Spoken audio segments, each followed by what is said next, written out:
Olá, bem-vindo, bem-vinda ao Cosmos de hoje. Eu sou o Paulo e hoje a gente vai falar sobre reforma íntima e mediunidade.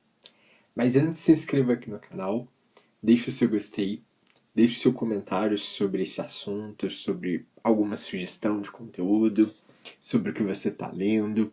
É muito bom ter a sua companhia aqui no canal. Vamos começar falando sobre esse tópico de mediunidade e também a reforma íntima.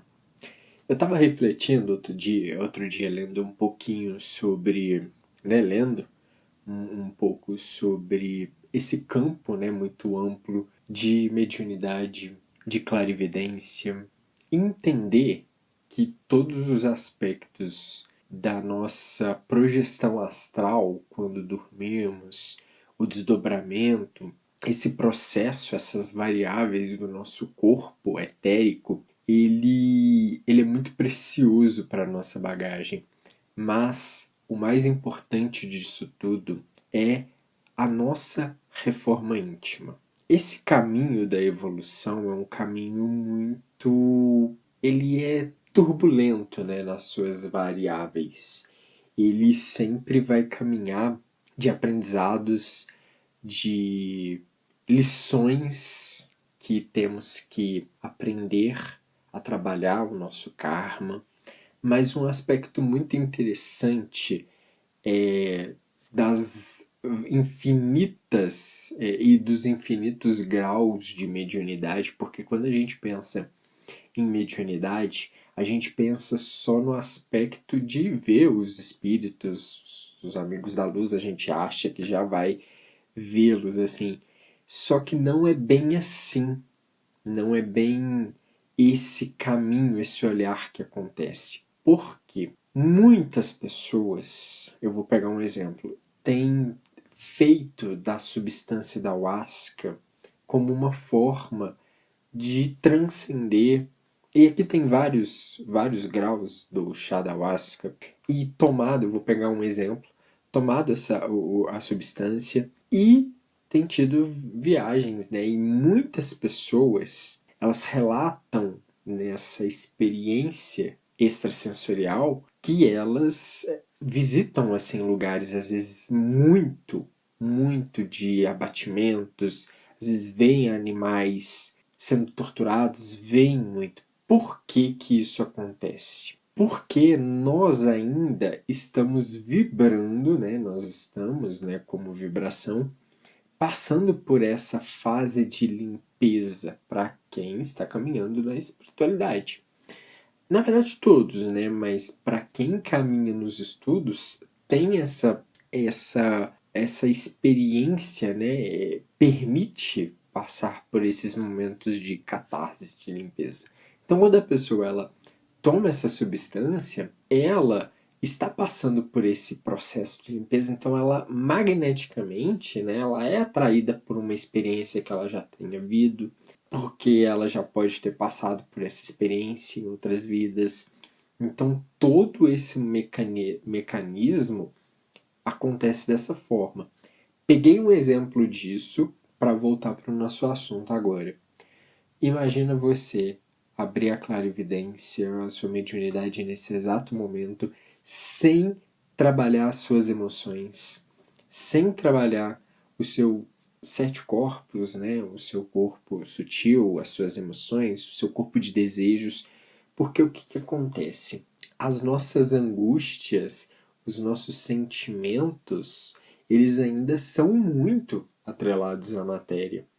Eles são muito atrelados a desejos, inveja, raiva, os sete pecados capitais. Mas se um médium, seja ele que já venha com essa capacidade aberta aqui, não trabalhar esses campos no que chamamos de reforma íntima, ele fica sujeito a espíritos trevosos, a espíritos como livros como Ramatiz ou o próprio livro dos espíritos de Allan Kardec vão nos dizer que são espíritos zombeteiros.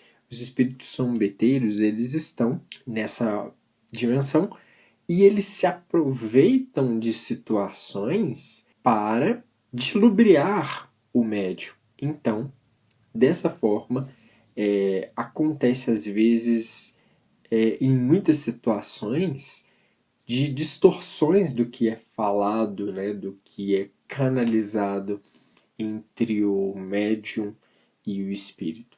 Então, a reforma íntima é necessária nesse aspecto para distinguir e começar a separar o joio do trigo, porque o próprio Allan Kardec e os mentores, eles falam o seguinte: é muito fácil fazer essa distinção, porque você conhece a árvore pelo fruto que ela dá.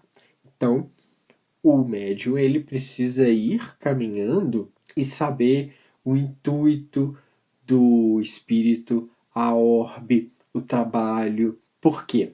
Um trabalho dessa magnitude, quando há essa comunicação, é uma mensagem que está querendo ser levada, que precisa ser passada. Seja em formas de livros, seja em formas de mensagem, em formas de contatos, não importa. Essa mensagem, ela sempre vai ter essa direção de ganhar, de passar muito de amor. Mas precisamos ficar atentos, porque o que acontece? Muitos são muito espertos e extremamente sofisticados, né, os espíritos zombeteiros, e podem acabar nos enganando. Aí entra a reforma íntima do médium. Porque o médium, passando por essa situação, ele precisa saber lidar com isso com autoconhecimento. Ele precisa saber lidar com isso sem se estressar, sem passar por uma angústia. Porque o sentimento de angústia, nesse caso de uma mediunidade aflorada, de uma sensibilidade, pode fazer com que o médium, não sabendo lidar com esses percalços, ele pode entrar num estado de neurose muito forte. Então, a reforma íntima é muito preciosa. Não existe caminho da mediunidade sem reforma íntima. E o que você diria que é reforma íntima, Paulo? Como que eu trato as pessoas ao meu redor? Como que eu tenho cuidado da minha alimentação, cuidado da minha casa, cuidado de tudo que está ao meu redor? Como que eu cuido daquilo que eu falo? Por si só, o próprio caminho do autoconhecimento, ele fará essa mudança interior. Mas a virada de chave é o que eu faço com isso. Porque não pode ficar só no intelecto. Precisa respingar do lado de fora. Precisa ser sentido, né? Eu preciso sentir o que eu estou aprendendo. Eu preciso vivenciar, né? Opa, peraí. Se eu sei que as palavras têm uma carga energética muito forte, que elas têm um poder, né? A semântica, a interpretação tem um poder muito forte. Então eu preciso cuidar daquilo que eu falo.